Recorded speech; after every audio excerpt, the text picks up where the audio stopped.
This is Sean O'Toole with Exercise Your Options with a special report on the contract specifications of the new Bitcoin contract at the Chicago Mercantile Exchange. This is a follow-up to my overview I did 1 week ago after the initial contract discussion came about on their website that they were in fact launching a contract.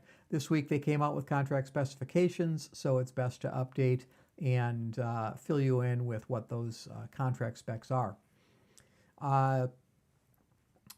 In addition, something I'll talk about after I complete discussion of the CME contract is the fact that they're not the only exchange in the U.S. that's going to be trading Bitcoin futures, and they weren't the first to announce. I hadn't realized it myself, but the Chicago Board Options Exchange is in fact going to be launching a Bitcoin product as well. I'll talk a little bit more about that as we complete the contract specs of the CME product. Okay, the contract unit size at the CME is going to be 5 Bitcoins in size. I think 5 Bitcoins is a little light. I would have expected 20 or 25 Bitcoins. Not entirely certain why they chose a contract size this small. Judging by when they initially started talking about Bitcoin internally, that would have put a contract at about $5,000 back then, about $30,000 now, 30 to 35 in this week's trading. Just seems a little light to me. Minimum price fluctuation is going to be $5 per Bitcoin, which at 5 Bitcoins is $25 a contract. There will be special fluctuation for the trading of spreads between months, wherein spreads can trade at a $1 per Bitcoin or $5 per contract spread. Also, because they're also launching the ability to trade a trade at settle price, which is essentially what they're calling a basis trade at index close price. That too will be tradable at in $1 increments. To explain a little more about what basis trade at index close is, or trade at settle, this is used primarily by institutions that have a cash transaction against which they are trading, and they simply want a basis to base that cash transaction. So they'll use the closing price of the day, so both the buyer and seller are comfortable with that. Where basis trade index closes also work nicely is in the over-the-counter options market, and I know that there is quite a bit of interest in trading options on Bitcoin, both exchange traded and over the counters. And in the over the counter world, to reduce volatility, one of the trades that might potentially be in the offing would be an Asian style contract.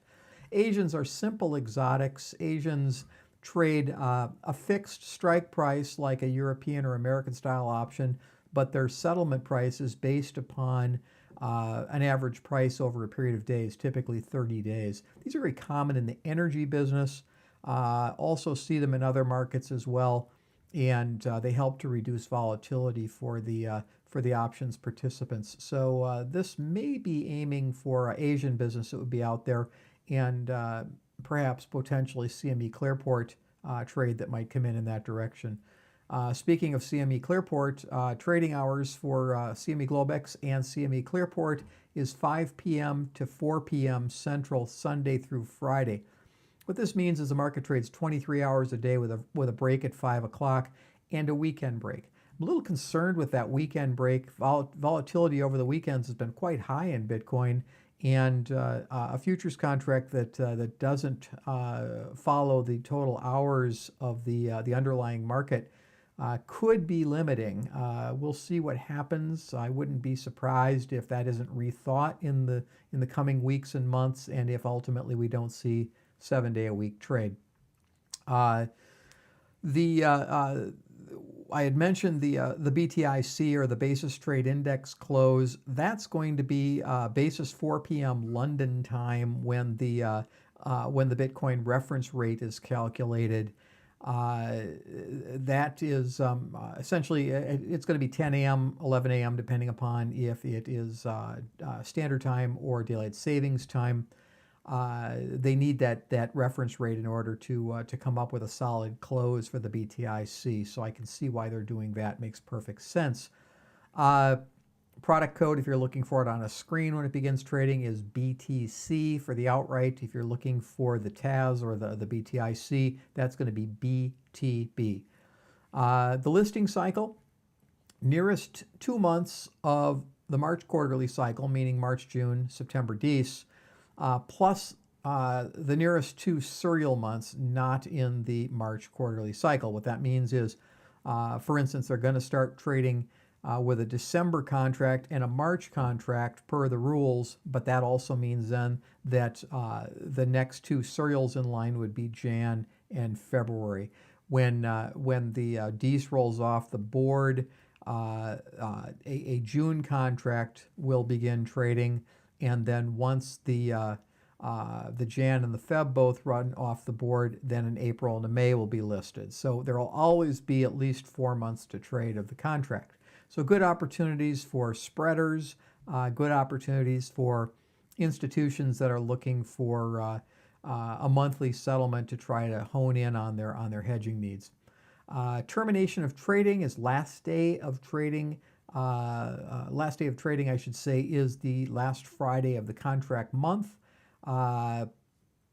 Trading and expiring futures terminates at 4 p.m. London time. In other words, the settlement, last trading day settlement, is going to be either 10 a.m. or 11 a.m. Central, depending upon if we're in standard time or daylight savings time. Position limits are a little light, 1,000 contracts. When that's just 5,000 Bitcoin, it seems like a light number to me, but we'll see where it goes with that. In addition, reportable levels of 25 contracts. What that means is if you have 25 futures contracts on, long or short, across all months, you will in fact have to be reporting. Your futures firm will handle that for you, but will probably be asking you questions.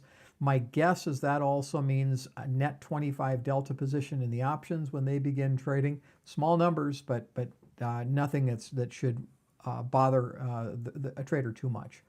There will be block trading allowed of 5 contract minimum block trades.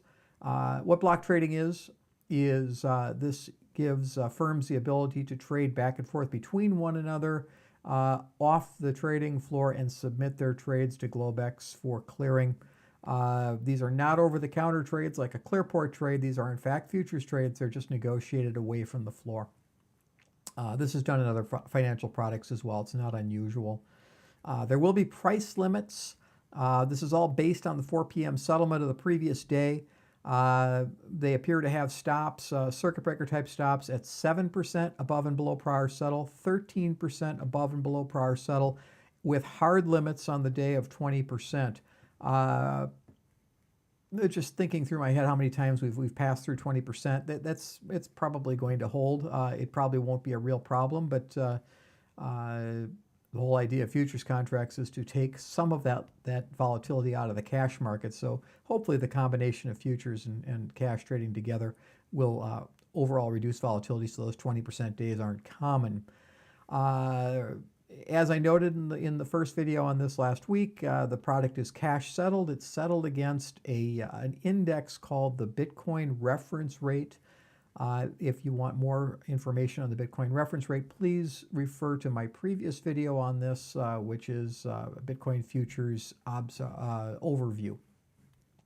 That's it for what's going on the CME Bitcoin side, but I did want to mention that the Chicago Board Options Exchange had announced prior to this that they were going to be launching Bitcoin futures as well. Personally, I wasn't aware of this, so this is news to me this week. What's different between the two contracts is they in fact have a deliverable contract, which will be interesting to watch. I don't have terms and conditions on that yet. I don't believe they've been listed. I've not been able to find them, but I will come up. I'll come up with another video at that time when I see them and explain the terms and conditions as well. Also worth mentioning, something I had discovered a few weeks ago and kind of forgot about, but got back into it this week as I was looking more into how the futures were going to work at CME, is Deribit. Deribit, D-E-R-I-B-I-T, I believe. It's a Dutch company, small company that has put together a futures exchange for trading Bitcoin futures and options, currently operational. They only accept cryptocurrencies. They do not accept fiat, though they appear to be looking to accept fiat in the future. We'll see how that goes, whether or not they ultimately choose to do that. If it were me, I don't think I would. I think I'd stay entirely on the cryptocurrency side and limit myself to the regulation of whatever, of derivatives regulation, and not all of the additional regulation that goes into accepting fiat.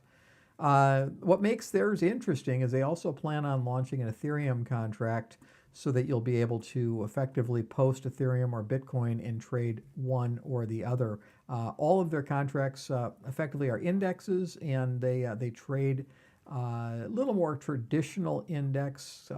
You take five exchanges worth of data, and you throw out the highs and the lows, and you come up with the middle. It's kind of how we did index calculations in years past. Not as arduous and rigid as the CME's process, but looking forward to learning more about Deribit over the coming months as their product flourishes.